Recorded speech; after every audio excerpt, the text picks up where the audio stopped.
Welcome, guys, to the Astro podcast.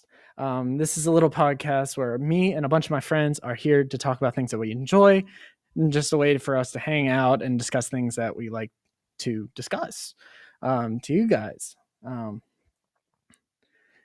So finally, we're in our first official episode. So this is a lot different from the one last week that we just uploaded. Today, we are introducing movies of 2019 that we're all looking forward to, and a game of Would You Rather. Just to get to know each other a little more. And so, without ado, we introduce ourselves, the Astro Crew family. So, hey, what up, guys? It's Maddie, and welcome to the fam. It's Jake. Welcome to the podcast, everybody. What's up, everybody? It's Kendall. Hope you're having a fantastic day. And it's Christian. And as always, my name is David, and let's get right into this and start talking about it. All right, so our first segment of tonight is movies we are looking forward to in 2019. So on our notes on this side, we have a list of a bunch of movies that have reported to come out in 2019, and I split them up into a couple categories, so we're going to talk about it in that order. So the first I got is like Disney movies. So I excluded Marvel because we're going to talk about that a little bit later. So are you guys excited about any of these like live action remakes? Lion King, Aladdin, and Dumbo. No. Maybe Lion King, but that's about it. Okay. I am here to be the opposite voice from you naysayers, okay? Look. I love the classics. They're ruining them. Okay, look, I love music and old Disney more than anyone, but Beauty and the Beast turned out pretty good, except for all the auto-tune. It was pretty faithful. I didn't like any of the original songs, but in general, it was a lot of fun to see them take more steps to faithfully recreate the older movies, almost frame by frame, even if they jazz stuff up a bit. And I'm hoping that that's what they're going to do for these ones. For Aladdin, not sure about Dumbo, but specifically for Aladdin, I hope that they are taking more steps to being almost exactly faithful, because we know it's already good in the animated form. We just want to see it, new and revamped and stuff. See, I can understand Aladdin being pretty good, or should be pretty good, because of the Cinderella movie and Beauty and the Beast. But Lion King and Dumbo, I'm sorry, they're animals. There's going to be so much junk created. They're not real. Sorry, I'm a little passionate about this. I mean, for me, it's more like with Aladdin, it's like Robin Williams is not the genie, obviously. And I didn't think about that. What is the genie without Robin Williams? That was what made that movie. Well, here's the thing, is if they do it all the same, they can just reuse the same lines from Genie, and therefore Robin Williams will be reborn into this new... What about the actual character, though? What are they going to do for him? Just lip sync it all?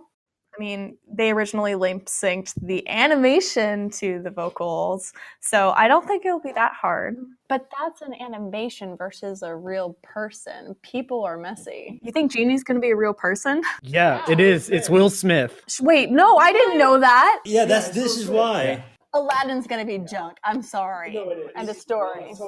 No, it is. Totally is. Will Smith as Genie? Who made that decision? They need to get fired. No, it should like a CGI'd blue cloud genie with Robin Williams lines. Yeah, that's all they could have done. Why do they have to recast him? Because Robin Williams is dead. It's reported that he's actually a CGI genie for most of the movie, and he turns human into Will Smith every so often, but he's mostly the genie throughout the movie. But if that's the way that they insert Genie into the rest of the movie, first of all, that implies that they're going to be changing up the script, which is not promising. And so I definitely rescind all of my opinion on Aladdin.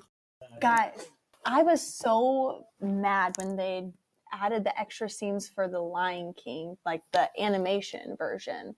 Now that they're going to bring like the CGI Lion King into play, I'm not even excited about it. I know, it's still weird, but I mean, I guess that's the only way they could really change it up. because I'm not too excited about the CGI part, but I'm excited for just Lion King in general. Seth Rogen is going to be Pumbaa? What the heck is this? Yes, that's why I was looking it up. I was like, the voice alone of Pumbaa is Seth Rogen. Okay, Wait. I might be a little. Wait a second. Okay, that's pretty Beyonce is exciting. Nala? Okay, so What the heck is this? I mean, who doesn't want Beyonce to be Nala? okay, here's the thing. Originally, I was all for the Lion King because it was supposed to be an all-black cast, and I was all for that. But then they started adding like random characters. I'm like, okay, this is just a reboot. This is not like being cultured. It's just let's redo this and be on the trend of turning everything into live action film again. Well, here's the thing. Sarabi was the mom in the original. She was married to Mufasa. I don't know who. Kamari is. Kamari was in the original. That name sounds familiar to me. I don't know who Azizi is or Shenzi. See, they're adding people too. They're messing up the whole story. I mean, it looks like those are the only two I don't recognize. I feel like Kamari is recognizable to me. I can't remember. Are they the hyenas? Oh, it's got to be the hyenas.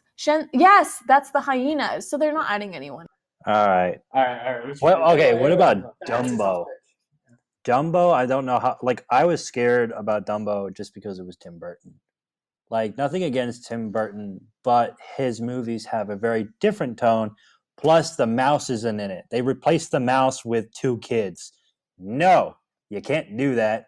The mouse was what made like the whole movie funny. I honestly don't see how they could remake Dumbo. Like, I heard that and I was like, of all of the ones to remake, you're going with Dumbo?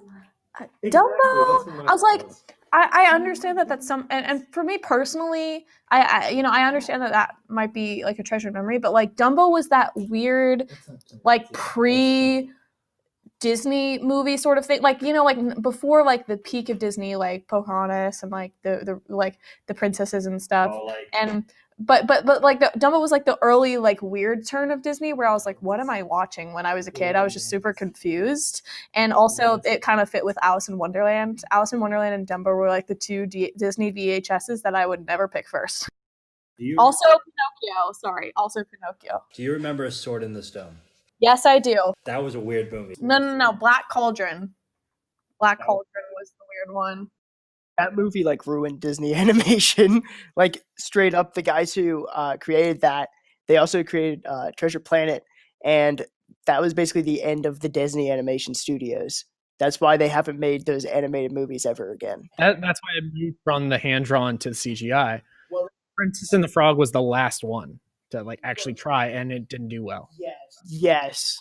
Well, here's the thing, guys. So there was like a period during the time where, especially like the Treasure Planet movie was made, Atlantis was made, like the weird Disney movie phase that everybody loved, but kind of everyone was afraid to say it, which was kind of weird. During that phase, they were making the transition from 2D to 3D animation, so they were shutting it down. So they kind of just left like the Florida studio to do whatever they wanted, and so they made Atlantis and Treasure Planet, which were freaking amazing movies. And then after they closed down the 2D studio, a lot of those people actually went to DreamWorks. All right, but like I don't know if you guys saw Atlantis 2. Oh, that was weird. No, we're not going to mention Atlantis. Atlantis is blasphemy to the first one, which was a freaking phenomenal movie. All right, so I also have listed Toy Story 4. How do you feel about a 4th to this trilogy? So darn excited. They need to stop. They need to stop. It needed to end it at 3. Well, see, here's the thing. I feel like this is going to be less of like an entrance into like, okay, look, I was just really excited to see them back again. I'm not even going to lie. It was like resurgence of all my childhood, even after, like Toy Story 3 was just the perfect ending. But this feels more like, not like they're going to restart something, but more that they're just kind of remembering it to me. Does that make sense? I think I'll be fine if this is legit the last. Yeah, only if it's the last one, I'll be fine. Like if they try to reboot the whole series with the little girl, I forget the name of the little girl. I'm gonna be completely done. The cast is so good though. Like it was such a quality movie. I don't want them to reboot it because like the CG is a little stiff, but it still holds up really, really well to this day, and the story is amazing. And it's just iconic, so they don't need to remake it. But as long as this one's the fourth one, I think I'm with you, Christian. Is that I'm going to appreciate this other installment, and I'm going to be really happy to see it with all the shiny CG. That even the third movie was beautiful, but this one's going to look gorgeous. It may be beautiful, but come on, we need closure. Us college kids grew up with it, and Andy went to college. It's done. Yeah, I agree with that. It was pretty much done after 3. I don't know where they're going to go with it unless they want to make another trilogy, which if they do, I will be a little bit frustrated with, because at that point then it's just getting to be a cash grab franchise.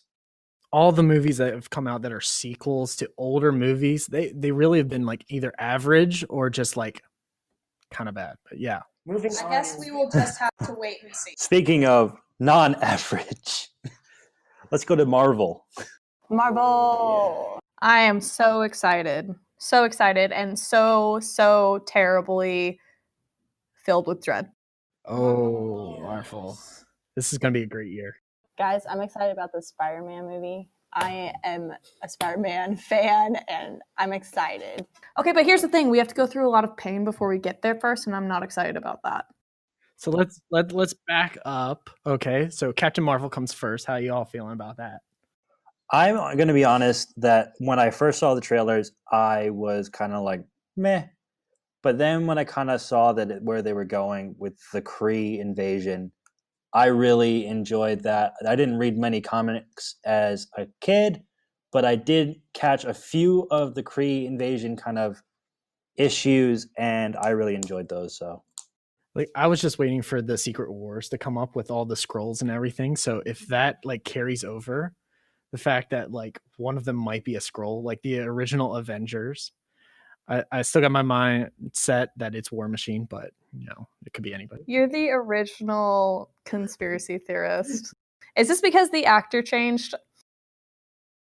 It could be a key to it, but I mean, he's like been there from the beginning.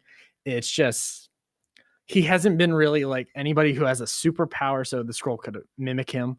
The fact that he gets close to one of the most powerful like war people.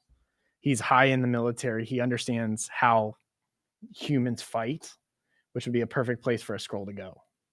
I think I agree with that. And also, it'd be a good way to kind of shoehorn and be like, oh, this is why we changed the actor. Yeah, shoehorn like that 8-year debacle. I mean, like a little Marvel doesn't want to talk about it either, so. Let's say a little side shoot about shoehorning a long debacle. Let's talk. I mean, think about it. They did that with what was it?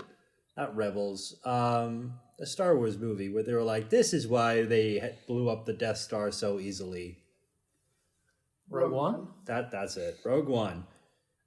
How many years? Awesome. How many years did it take them to fill in that little pothole? I mean, Star Wars in the epitome is it's a dumb action like fantasy movie that everybody can enjoy. I mean, we kind of looked over it for a while until Rogue One was like, oh, okay, so it's actually intelligent. All right. So we got to keep moving. Endgame, the end of an era. I'm incredibly excited, but I'm also really, really sad because the original 6 shall be leaving us. And it's really sad because this is what I grew up with, man. Like, I remember sitting in that theater 2012 like it was yesterday, seeing that pan around shot when they're all on that battlefield, the one that was used in every single trailer. And like, it's full of so much emotion and nostalgia for me. I definitely feel that, but at the same time, I'm super excited to see where they go on from just the original 6, to see where they go on from the foundation that they've made with the first, few movies of the Marvel Cinematic Universe, just to see where they go. I'm excited for the future. I mean, I'm excited mostly just because the fact that the Fox deal is going to go through right before Endgame comes out, which means we're going to get an expanded roster of heroes and villains. Hopefully, maybe the Fantastic Four. We'll see. Really? I did not know that was even possible. I'll talk about it in the Spider-Man one, but yes, I want Fantastic Four in there. I feel like we're gonna have a bit of continuity error, Mr. Evans. Oh, I mean, Marvel might just reboot the Fantastic Four altogether. Yeah, I would want like a reboot, but maybe like just like a little Easter egg in there. But like, I think I met you before or something like that. But like, Chris Evans, like, yeah, if he survives. That If would he be amazing.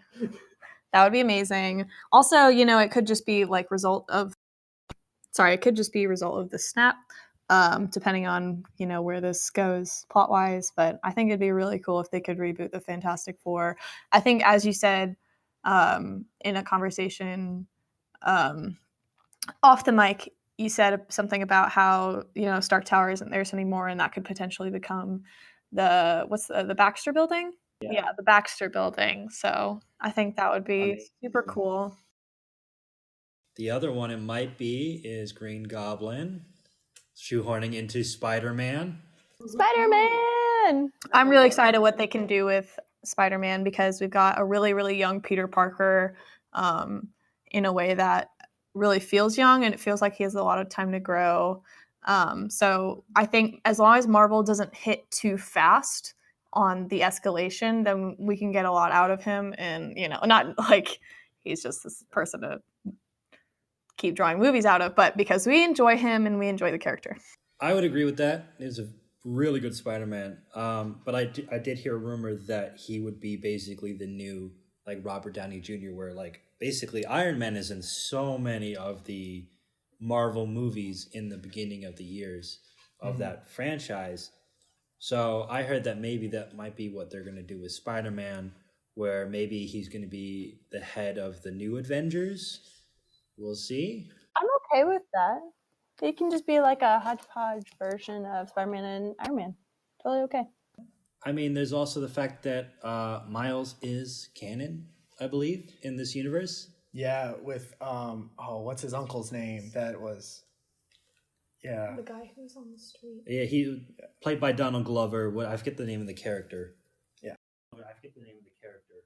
Yeah, but Donald Glover plays his uncle, and he references like, I have a nephew in this city, I want to keep him safe. So yeah, Miles is in the universe, and I'm excited to see him there, especially since Into the Spider-Verse like fixed him basically. I'm sorry, fixed him? Basically, like, he was boring in the comics. Like, he really just felt like the empty shell of what Spider-Man was as Peter Parker. So now, like, he's his own individual self now. That I feel like he has his own identity, and if they can continue that into the MCU, making him his own character and not just like, oh, I'm Spider-Man 2.0. So I got these other movies that are listed, and I'm going to go rapid fire. You say yay or nay quickly, why or why not. You might want to see it or not. Yeah, we'll just quickly go through this. Cool. Okay, Pokemon Detective Pikachu. Guys, I'm so freaking psyched. Yay! Oh, yay. Yay! Yay. I'm torn. Honestly, I think this is the best case scenario for like a Pokemon movie, because like the anime like took it so long to get to the Elite Four and everything, that Detective Pikachu is like this own short story, and if it works, I mean, I think you're right in that sense, where it's a good, I guess you could call it a door opener. Yes. Basically how Iron Man kind of just kicked its foot in the door and was like, let's bring superheroes onto the scene. So is this the start of the PCU, the Pokemon Cinematic Universe? I hope. I would be okay with this. You know, as long as they don't take themselves too seriously, that's all we need. We need it to be totally self-aware. We need it to be a fun rom-com adventure. So not rom-com, but like comedy. Oh. Like What kind of okay. what kind of rom-com are we talking about? Pikachu and what? Like Venom, the best romantic comedy ever. Okay, y'all, stop. I meant, okay, there does look like there might be some budding friendship / possible relationship between the two co-stars, and not Ryan Reynolds, but the girl who we've seen in trailers and the main character whose name I'm forgetting. But you know, I think it's gonna be a fun comedy. I think as long as it takes itself too seriously, we need to not take it too seriously, and I hope critics see that. Oh, for sure. It's going to be hilarious. If you've ever played the game, Detective Pikachu, it is a game. It is some of the most hilarious dialogue ever. It's just hilariously stupid. And you're like, wait, why is this a thing? Because it's funny. That's why. Okay, I'm gonna go to another movie. Frozen 2. Big nay. I am so mad. I'm so tired of that movie already. I already know what's going to happen. It's just going to have a bunch of music that's overplayed, and I'm already annoyed with it. Okay, wait. I think I might be behind the ball on with you guys on this one. Have they just announced it, or have they like released a trailer? If so, I haven't seen a trailer.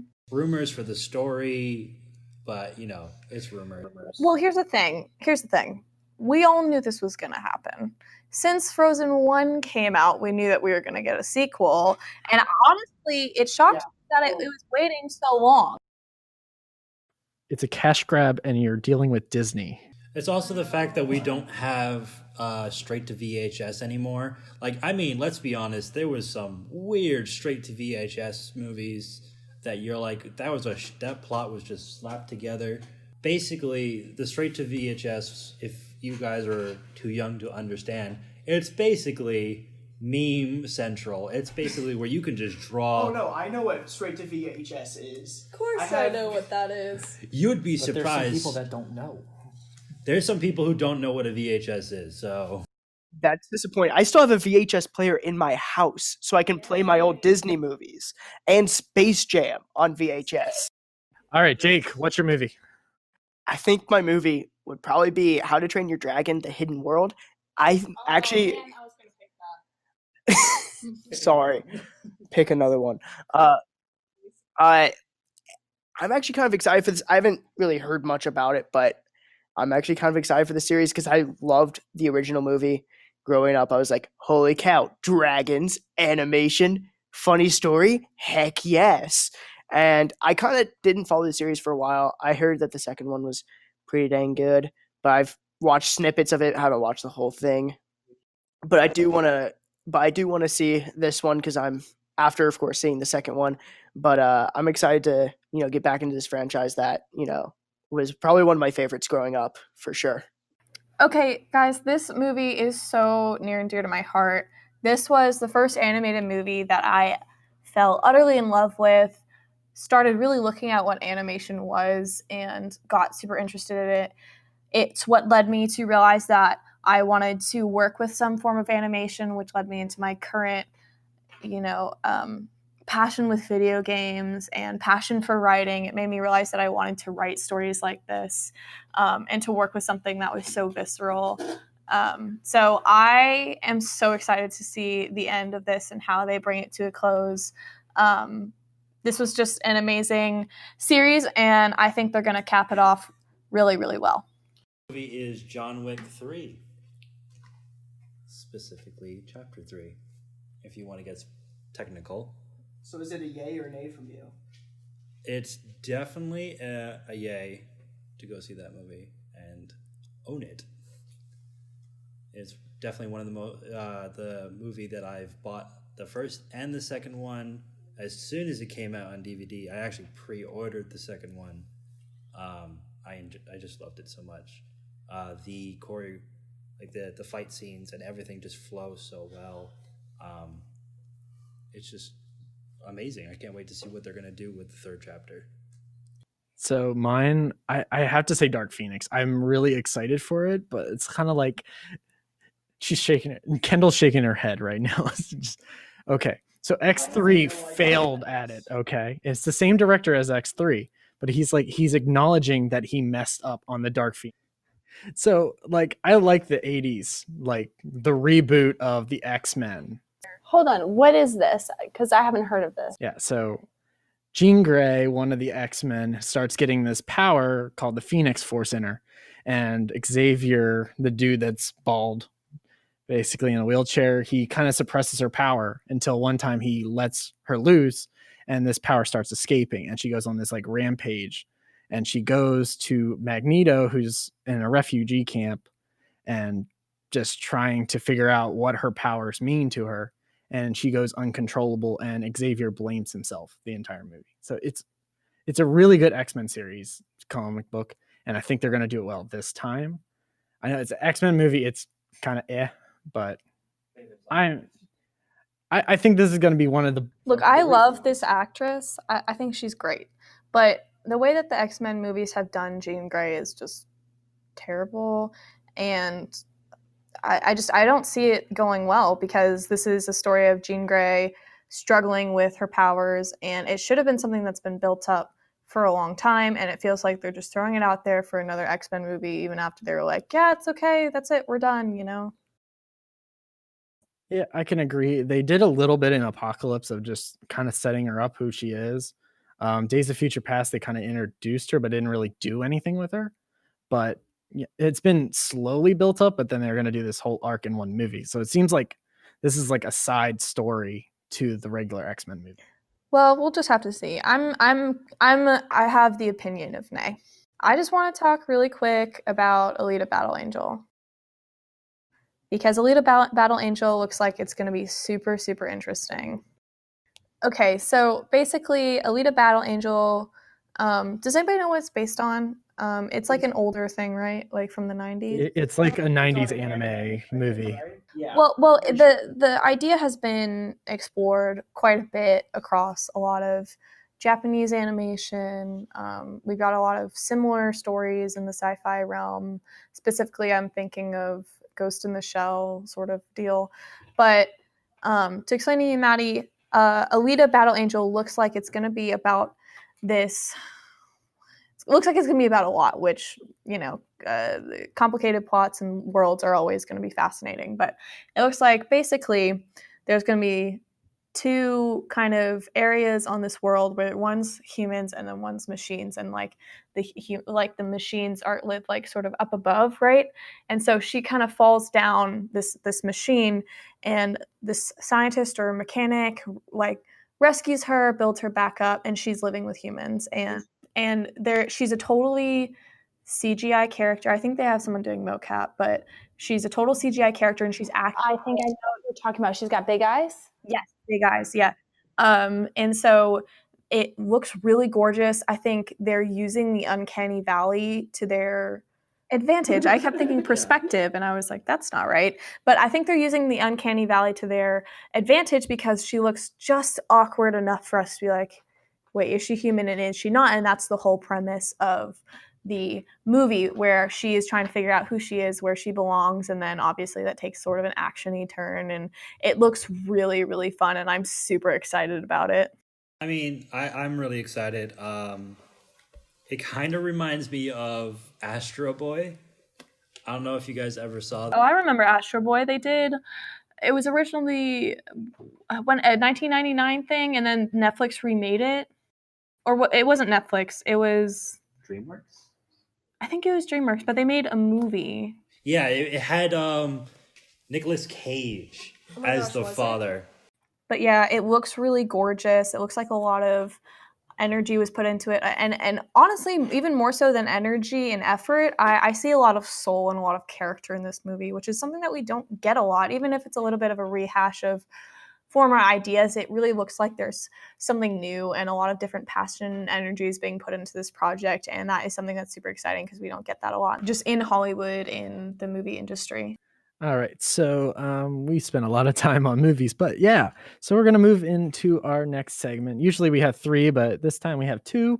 So our game tonight is what, Christian? It is Would You Rather. Can you explain this to the listeners who might not know what this game is? For those of you who have not actually heard of this game, it is where there are 2 choices. Usually they're very similar in, I guess, moral dilemmas or whatever you want to call it. And we have to choose between the 2. For example, I have the game pulled up right here on the website. And it's one of the questions is, do you want to own a snake or a pet turtle? Had turtles before. They're awesome. Wait, so it's a snake or a turtle? Yes. Which one? I love snakes. I think they're so cute. But turtles, are so much easier to take care of. So I'd have to go with the turtle. Maddie, I just really enjoy the image of you dropping dead mice into the snake pen, and I feel like you would not enjoy that. I'm torn because on one hand, I love snakes. They're so cool. I just really love them, even though I'm a little terrified of them because I know they could easily kill me. Wait, how big of a snake are we talking about? I think that's the best question. Any snake. It's just a snake. Yeah. So that's the thing. It could be like a little garden snake if I wanted to. But at the same time, I've always wanted a pet turtle. I've always wanted a, what is it called? A painted turtle or something like that, whatever it's called. Yeah, it has like a red stripe on the back. Whoa. Don't everybody start talking at once now. Yeah, one of those turtles. Because I don't know, as a kid, I was like, that would be a cool pet. And I, never got one. So, because I was like, do I really want a turtle? Because they live a long time. And that's the thing is, do I want a pet for literally for my life? Because turtles could outlive me at this point. Or do I want a pet that would, die pretty soon? I'm going to say turtle just because I would have a pet for a longer period of time and they're easier to take care of, but I still love snakes. So if you guys couldn't tell, or this game is more to just cause a discussion so that you can learn more about us, and eventually we will open it up to you guys on our Instagram so that we can learn more about you guys. So on the website, it also gives you stats of what people chose. Are we guys going with the turtle? Turtle it is. Turtle. All right, so 69% of people have chose a pet turtle. All right, so next question. Would you rather always be late or always be prepared? Because I'm already late all the time, so there's nothing for me to lose. I'd rather be prepared. Same here. I mean, as an Eagle Scout, I'm always prepared. That's my duty. So I have to. Wizard is never late. He always arrives precisely when he means to. Are you implying that our dear friend Jake is a wizard? I mean, Boy Scouts learn all sorts of tricks. Who's to say that one of those isn't magic? I'm not at liberty to disclose this information. So I say we're going to always be late, yeah? Yeah, I'm so with that. Holy sweet Moses. 82% of people agreed with us. They would rather be late than unprepared. That is because people are smart. Like, imagine, would you rather turn up on time to, like, I don't know, a gunfight and then just be, like, unprepared and not have a gun? Or would you be late and then, be able to protect yourself? I don't know. That was a terrible situation. I was thinking of class, not a gunfight, but yeah. Be late to the gunfight, yeah. It's not my fault that I was thinking of life or death situations, okay? I think of what is immediate. I don't know. Well done. All right, ready for the next question? Let's go. Sure. Would you rather sit on a cold toilet seat or a warm toilet seat? Cold all the way. It is disgusting to think of sitting on a warm toilet seat. That means that they stayed there for a while. It's not their fault, but I would not prefer to think about it. So apparently only 52% of people agreed with this. Okay, why? But sure. Okay, maybe it was a misunderstanding for them. Like, oh, it's just cold in the bathroom. Or, oh, it's a really warm bathroom. I don't know. They're crazy, though. If it's a warm bathroom, then it won't be warm to me, so it won't matter. What if you get heated toilet seats? That exists. So I could handle that, just not a random bathroom seat. Lukewarm, I think we can all agree, is something that we do not want. All right, so that was a little taste of Would You Rather. We're going to start posting some of the Would You Rather questions to Instagram so that y'all can just answer those, and we will make this more of a regular segment, maybe every couple episodes, and we will post the questions on Instagram, and instead of comparing the statistics with the world, we will compare with you guys. Our handle is Astro Crew Podcast, so be sure to follow and stay tuned on that too. All right, so we're going to start wrapping this podcast up.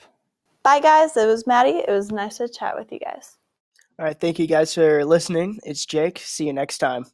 And this is Kendall wishing y'all a happy night. And this is Christian signing off. And as always, thank you guys for listening. I've been David. Thank you guys. Keep on laughing, and I'll see you guys in the next podcast. Bye.